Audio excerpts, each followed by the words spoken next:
துதிப்போர்க்கு வல்வினை போம் துன்பம் போம், நெஞ்சில் பதிப்போர்க்கு செல்வம் பலித்து கதித்தோங்கும், நிஷ்டையும் கைகூடும் நீ மலரருள் கந்த சஷ்டி கவசந்தனை, அமரரிடர் தீர அமரம் புரிந்த குமரனடி நெஞ்சே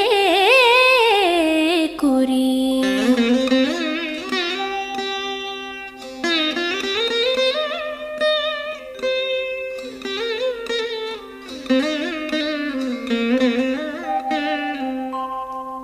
சஷ்டியை நோக்க சரவண பவனார் சிஷ்டரு குதவும் செங்கதிர்வேலோன், பாதம் இரண்டில்